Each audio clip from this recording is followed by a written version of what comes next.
জি, আমার প্রশ্নটা হলো বর্তমানে বাংলাদেশ প্রেক্ষাপটে আহ হুম। জামাত শিবিররা মানে আমাদের আহলে হাদিসের অনেক সন্তানরা জামাত শিবিরে যোগ দিতেছে। হুম। তো এখন তাদের আকীদা আমাদের আকীদাটা কেমন? আমার এলাকার অনেক কয়েকটা সন্তান অলরেডি বলছে যে আমাদের কাছে জামাত শিবির ভালো লাগে। তাদের জ্ঞান নেই তো সেজন্য ভালো লাগে, আবেগে ভালো যদি লাগে।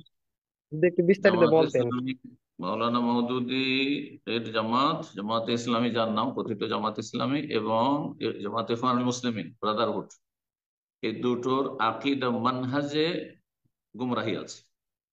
আকীদা মানহাজে সালাফি আকীদা মানহাজ, যার উপর রাসূলুল্লাহ সাহাবায়ে কেরাম থেকে ছেড়ে গেছেন, তার সাথে ভিন্নতা আছে। তাদের কাছে একামতের দিন মানে রাষ্ট্রীয় ক্ষমতা, আমাদের কাছে একামতের দিন মানে ইসলামের যাবতীয় ফরজ ওয়াজিব, এবং সবচেয়ে বড় ফরজ হচ্ছে তাওহীদুল ইবাদা, আল্লাহর জন্য ইবাদতকে সুনির্দিষ্ট করা। হ্যাঁ, আর তাদের কাছে না না, আল্লাহর সার্বভৌমত্ব, আল্লাহর হুকুম চলবে, সুতরাং আদালতে মানুষের হুকুম চলবে না, আল্লাহর হুকুম এইটাই সবচেয়ে বড় ইবাদত, মসজিদ শূন্য থাকা। এগুলি হচ্ছে আপনার ওই বড় ইবাদতে, তাদের কাছে রাষ্ট্রীয় ক্ষমতা হচ্ছে বড় ইবাদত, ইবাদতে কুবরা। আর এগুলো ক্ষুদ্র ইবাদত, তাদের কাছে নামাজ রোজা হজ যাকাত এগুলো হচ্ছে ক্ষুদ্র ইবাদত, নাউজুবিল্লাহ।